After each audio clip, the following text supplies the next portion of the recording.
Bonjour à tous et bienvenue dans cette nouvelle vidéo. Je vous retrouve aujourd'hui, alors je ne sais pas encore si je vous aurais mis le vlog avant ou si vous l'aurez plus tard, mais en tout cas je vous retrouve aujourd'hui pour vous faire une pile à lire, présentation de ma pile à lire pour le Pumpkin Autumn Challenge. J'avais déjà participé l'année dernière, je vous remettrai bien sûr dans le petit, ma pile à lire justement que j'avais tournée en septembre dernier je crois, ou octobre, je ne sais plus. J'avais pris beaucoup de plaisir à le faire d'ailleurs parce que c'est une vidéo montée de manière un petit peu spéciale. N'hésitez pas à aller voir ça si vous avez envie de trouver un peu d'inspiration, si vous êtes vous aussi un petit peu en retard au niveau de votre palle. En tout cas moi voilà, le challenge a déjà commencé depuis un moment, mais il était temps que je vous présente ma palle. Je commence moi aussi tardivement le challenge, surtout que je n'ai pas vraiment l'impression qu'on soit en automne actuellement. Il fait genre 40 ou 50 degrés au moins dehors. Je ne sais pas où est l'automne, je ne sais pas, je l'attends toujours. Donc voilà, ça explique notamment peut-être la brillance de mon visage, j'en suis désolée par avance. En tout cas, il est temps que je vous présente ça. Le challenge en question, si vous ne le connaissez pas encore, je vous mettrai bien sûr la vidéo de Guimaude dans le petit aussi, et vous trouverez tout en barre d'infos, donc le lien vers sa vidéo, je crois qu'elle a fait un lien vers son blog, en tout cas avec la présentation du challenge. Et bien sûr ma pile à lire à moi qui sera sous forme de liste sur Livre Addict. Je vous inviterai à aller voir tout ça si vous voulez retrouver tous les livres que je présenterai aujourd'hui. Et donc c'est un challenge organisé par le terrier de Guimaude auquel j'ai décidé à nouveau de participer. Et il y a plusieurs manières de valider ce challenge. Et moi j'ai décidé de choisir la première option je crois, et il faut tout simplement valider 2 sous-catégories par menu. Mais j'ai décidé d'ajouter moi cette année un petit livre bonus par menu, histoire aussi de m'aider à me remotiver à lire, parce que comme vous le savez, si vous me suivez sur Instagram notamment, je n'ai pas déjà republié de vidéos par ici depuis le confinement et j'ai énormément de mal à lire. Donc voilà, je me dis qu'en validant des menus assez rapidement, ça pourrait me booster et me faire reprendre pas goût à la lecture, mais en tout cas me redonner voilà cet élan que j'avais en début d'année à lire plutôt beaucoup. Donc voilà, écoutez, on va commencer tout de suite avec le premier menu.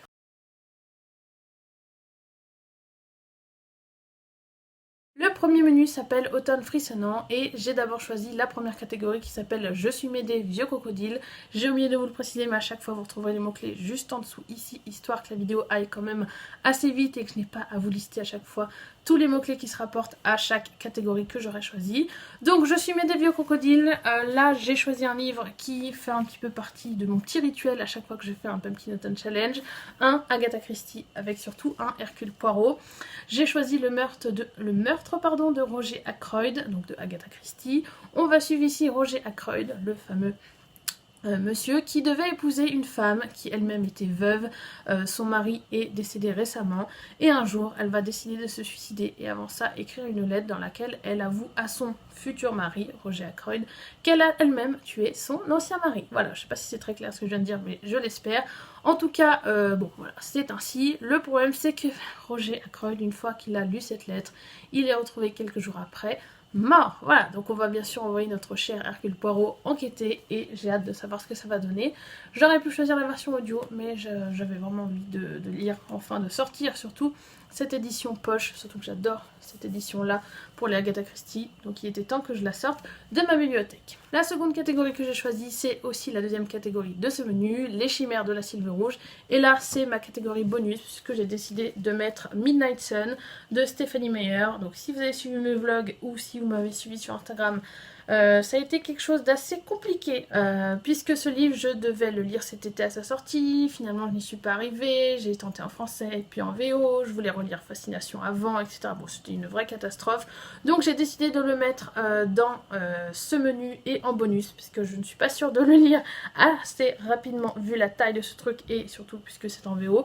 Mais je me dis que ça peut être aussi également une lecture facile puisque j'ai très envie de découvrir la fameuse version la version de Edward en fait, pas façon, la version d'Edward pour ce qui est de Fascination, ce premier tome de la saga Twilight. Mais bon, je préfère le mettre en bonus puisque ça a été laborieux de le commencer et de l'avancer, donc voilà, je verrai ce que ça donnera. Peut-être que ça va être le premier livre que je validerai pour ce menu, on sait jamais. Et enfin, le troisième livre que j'ai choisi pour ce menu, et il s'agit de la catégorie numéro 4, Esprit es-tu là, et cette fois, donc là j'ai surtout choisi pour le côté historique parce que j'ai eu du mal avec les mots-clés pour cette catégorie. Du coup, j'ai essayé de tricher un petit peu et j'ai choisi Avec joie et docilité de Johanna Sinisalo. C'est un livre que j'avais vu sur le compte Instagram, je vous le mettrai ici, de Sophia Bouquineuse, que j'aime énormément. Allez la suivre, n'hésitez pas.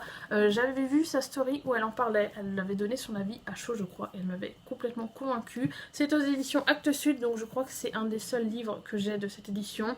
Vous pouvez le voir à la couverture, hein, on est sur quelque chose d'assez particulier. Pour ce qui est du résumé, je vais vous lire un petit extrait, je pense que ce sera beaucoup plus parlant que moi qui essaye de vous l'expliquer. Vous savez à quel point j'ai du mal à faire ça.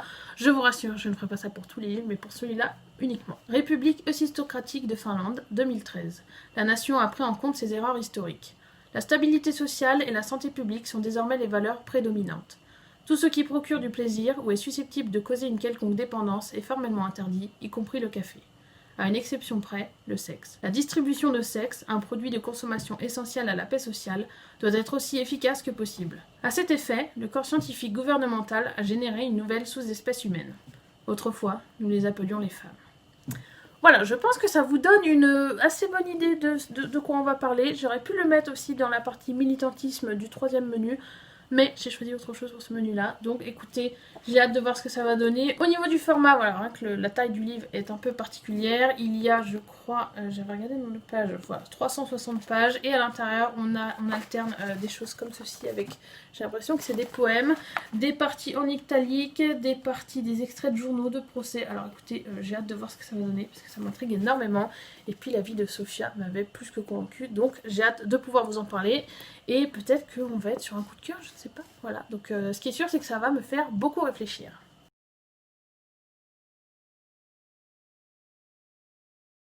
Je passe maintenant au menu numéro 2 qui s'appelle Automne douceur de vivre. Alors pour celui-ci, j'ai d'abord choisi la catégorie numéro 2, siroter un chocolat chaud à la cannelle sous les saules. Et cette fois, alors là, je vous avoue, j'ai triché totalement puisque c'est une relecture audio. Et en plus, je l'ai déjà commencé, je crois que je dois en être à au moins 40% et c'est un de mes coups de cœur de 2019. Je vous remettrai le vlog dans le petit si j'arrive à retrouver lequel c'est. Il s'agit bien sûr de La planète des singes de Pierre Boulle, je vous mettrai la couverture ici, que je lis actuellement en audio et je prends un plaisir, vous n'imaginez pas à quel point.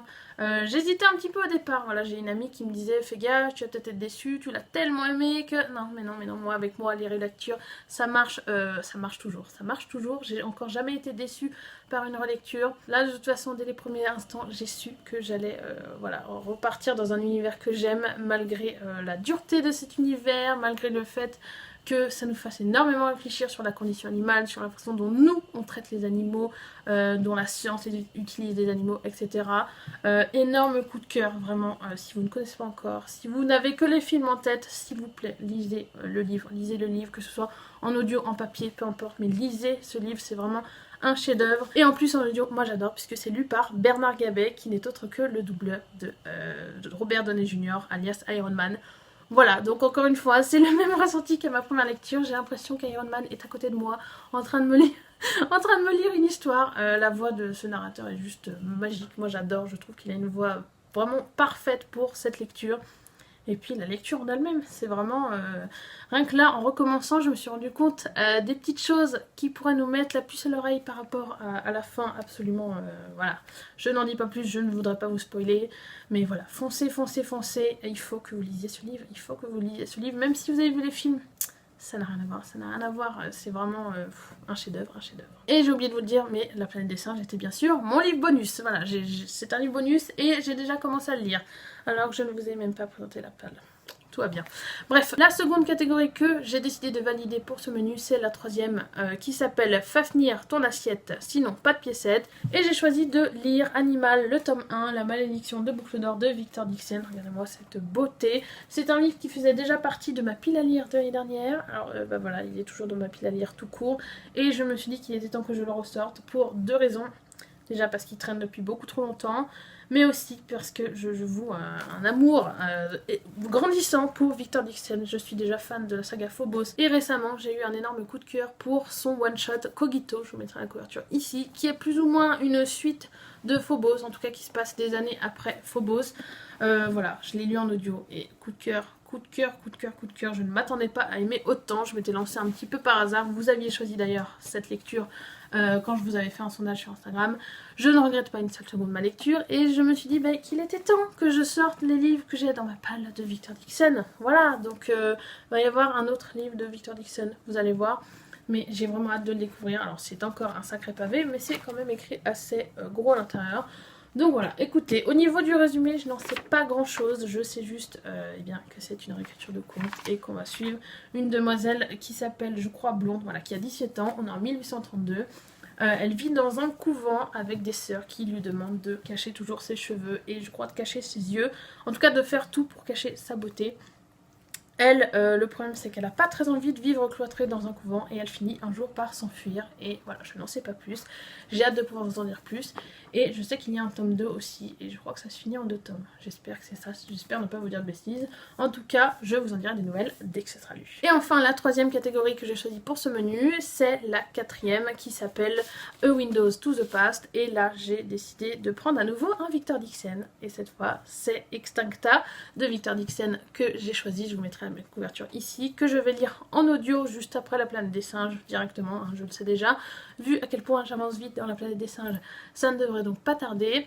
C'est un risque d'enchaîner avec un deuxième Victor Dixon, mais c'est pas grave. Franchement, l'histoire me botte énormément et je pense que Victor Dixon et moi on est fait pour s'entendre, surtout que là, bientôt, je crois d'ici un mois, il sort un nouveau livre, cette fois sur les vampires.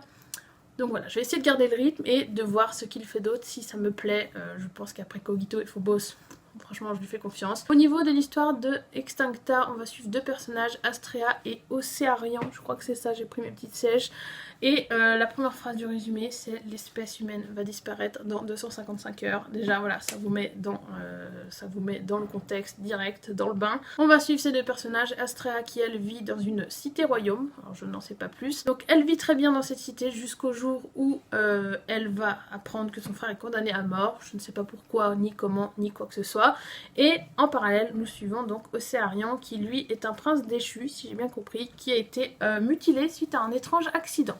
Voilà, je ne vous en dis pas plus, je ne veux pas m'en dire trop non plus. Je préfère me lancer un petit peu les yeux bandés dans cette histoire et je découvrirai, surtout que je vous mettrai à l'écran, je ne me souviens plus par qui c'est lu. Ah si, Mathieu Dahan. Cette fois je passe sur un narrateur masculin puisque Cogito était lu par Ariane Brousse. Très très bonne narratrice d'ailleurs. Je sais que certains n'aiment pas forcément sa voix, mais moi j'avais beaucoup aimé. Donc là j'ai hâte de voir ce que ça va donner avec la voix de Mathieu Dahan. Et je vais maintenant passer au troisième et dernier menu.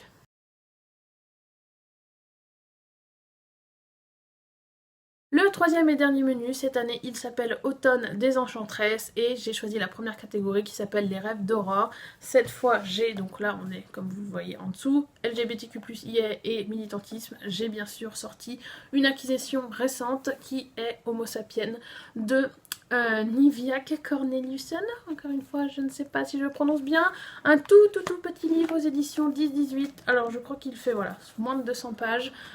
C'est un livre qui va vraiment, alors déjà ça se passe à Nuuk, N-U-U-K, qui est la capitale du Groenland. Alors là, niveau dépaysement, je pense qu'on est bien. Et on va suivre 5 personnes différentes dans cette ville. On va suivre un petit peu leur destin, si j'ai bien compris, leur questionnement surtout. Et on va parler donc notamment transidentité, homosexualité, mais aussi d'autres sujets comme la colère, le pardon, la peur, etc. Donc j'ai vraiment hâte de voir ce que ça va donner. Je n'ai jamais lu ce genre de livre. C'est surtout, j'ai l'impression que c'est un petit peu un essai, mais je ne suis pas sûre. En tout cas, ça va me sortir de ma zone de confort et j'espère que ça sera vite lu, puisque ça fait un moment quand même que j'essaie de le sortir. Et là, eh bien, le Pumpkin Autumn Challenge, je pense que c'est vraiment l'occasion et j'aime beaucoup cette couverture. Je vous en dirai aussi. De toute façon, c'est pareil pour tous les livres. Je sais pas pourquoi je vous le répète à chaque fois, mais en tout cas, je vous en dirai des nouvelles dès que ce sera lu. Ensuite, on passe à la deuxième catégorie que j'ai décidé de valider, qui est la troisième de ce menu, Les Écailles de Mélusine. Et là, on est sur un livre bonus puisque c'est une réécriture. Si je vous en ai déjà parlé normalement sur cette chaîne, j'ai un doute, mais en tout cas voilà, Sortilège d'Alex Lynn, en anglais Beastly, parce que vraiment c'est d'une facilité assez déconcertante en anglais je trouve, même si j'ai un plutôt bon niveau, je trouve que voilà, c'est comme on est dans une histoire contemporaine, il y a très peu de mots qui sont difficiles et voilà, j'adore en plus le format, la couverture est toute douce. Il y a aussi un bonus dans la version anglaise qui est une partie du journal de Lindy qui est l'héroïne, enfin qui est la personne que va rencontrer notre héros, qui s'appelle Kyle, puisque ici on est vraiment d'une réécriture pure et dure, hein. On va suivre, mais modernisée, surtout, c'est surtout ça qui est important, réécriture du conte de la Belle et la Bête, pardon, modernisée. On va suivre Kyle, qui est le beau gosse du lycée, vraiment le cliché, il est beau gosse, il est riche, voilà, il harcèle un peu tout le monde parce qu'il se croit plus beau et plus intéressant et tout ce que vous voulez. Il se croit au-dessus des autres jusqu'au jour où il va humilier Kendra, une élève qui est en fait une sorcière et qui va décider pour le punir de le transformer en bête et de lui donner 2 ans pour rompre la malédiction. Pour ce faire, eh bien, il devra évidemment trouver quelqu'un capable de l'aimer tel qu'il est avec l'apparence que lui aura donné Kendra. Donc oui, je le sais, ça paraît classique, mais c'est vraiment une de mes réécritures préférées de ce conte. J'adore Alex Flynn et je n'ai toujours pas sorti de ma palle tous les autres livres qu'elle a écrits. Je ne sais pas ce que j'attends. Mais j'ai un petit peu peur d'être déçue, je crois, après cet énorme coup de cœur qu'est Beastly. Donc Sortilège. Le film, si vous pouvez peut-être connaître le film qui est avec Vanessa Hudgens et Alex Pettyfer, je crois. Le film est bien, mais encore une fois, c'est souvent comme ça, hein, mais le film n'est pas à la hauteur du livre. Vraiment, si vous voulez quelque chose de tout doux, de réconfortant, un livre doudou, avec une histoire d'amour toute douce, où l'amour des livres, surtout, où l'amour des livres est très, très, très présent. Allez-y, allez-y, moi je trouve que cette histoire est juste magnifique, elle est simple mais voilà, elle fait aussi pas mal réfléchir sur plein de sujets différents et on n'est pas, alors oui il y a peut-être quelques clichés dedans mais voilà, moi je trouve que ça sort de l'ordinaire et puis c'est pas assez connu donc n'hésitez pas à foncer, que ce soit sur la version française ou anglaise qui est vraiment abordable. Voilà, n'hésitez pas. Et enfin je termine puisque voilà, vous le savez, hein, là c'était le livre bonus. Je sais déjà que ça va être lu très rapidement parce que j'ai vraiment envie de le relire depuis un bon moment. Le dernier, c'est encore une fois, alors je pense que c'est un petit peu le menu de la sortie de zone de confort, hein, puisque la première catégorie avec Homo sapiens, ça sort de ce que je lis, et là on sort encore plus de ce que je lis, puisque le prochain livre m'a été recommandé par une très grande fan de l'auteur, et donc ça serait pour valider la 4e catégorie, Nausicaa de la vallée du vent, et je vais lire Latitude 0, 40 000 km pour partir à la rencontre du monde de Mike Horn. Et j'en profite pour faire un coucou à Léna, je sais pas si elle passera par là, mais en tout cas merci à toi de m'avoir recommandé ce livre parmi tous les Mike Horn qui existent. J'ai vraiment hâte de le découvrir, je l'ai piqué à ma maman, à elle aussi, je lui fais un coucou, je sais pas si elle passera par là aussi, mais en tout cas j'ai hâte de découvrir ça. C'est vraiment pas, mais vraiment pas le type de livre que je lis habituellement. Je crois que j'ai jamais lu du nature writing en fait, ou alors je m'en souviens pas. Et là on est vraiment dans du pur et dur avec Mike Horn qui a fait énormément de livres sur le sujet. Là je crois que c'est un de ses premiers et c'est justement ce qui fait qu'il est encore meilleur apparemment que les autres, donc j'ai hâte de voir ce que ça va donner. Au pire j'ai aussi, je crois que j'ai Objectif Pôle Nord, je vous mettrai la couverture là si je la retrouve. Peut-être que j'enchaînerai avec ça hein, si vraiment je suis emballée. Surtout que Mike Horn, j'aime beaucoup, j'ai vu la vidéo récemment du Grand JD où on voit Mike Horn dedans et ça m'a donné encore plus envie de commencer cette pile à lire. Donc écoutez, bon, vous connaissez la phrase rituelle, hein, voilà. Vous aurez, quoi qu'il arrive, des nouvelles. Peut-être que je vais faire des vlogs, je ne sais pas encore moi-même. Peut-être que je ferai des vlogs pour ce Pumpkin Autumn Challenge, des vlogs lecture. Ou peut-être que je vous ferai un bilan classique, je ne sais pas encore. En tout cas, écoutez, on arrive à la fin de cette vidéo. J'espère, comme toujours, qu'elle vous aura plu. N'hésitez pas à me dire en commentaire si vous aussi vous participez à ce challenge. Quel est votre page, si vous avez fait une vidéo, pareil, mettez-la moi en commentaire, j'irai voir ça avec grand plaisir. Je suis toujours, quoi qu'il arrive, à la recherche d'inspiration, que ce soit pour ce challenge ou pour le futur Cold Winter, parce que celui-là c'est pareil, je pense que je vais participer. J'ai très envie d'y arriver cette année, en espérant que l'année finisse mieux que l'année dernière, même si là je crois qu'on est sur une année un petit peu particulière, hein. Je pense que vous partagerez ce sentiment avec moi. En tout cas voilà, je vous ai tout dit, vous retrouverez tout dans la barre d'infos. N'hésitez pas aussi à liker la vidéo si elle vous a plu et à vous abonner pour voir les prochaines, notamment le peut-être futur vlog Pumpkin Autumn Challenge, ou en tout cas le bilan si ça vous intéresse. Et je vais vous souhaiter à tous de très bonnes lectures, je vous dis à la prochaine, salut.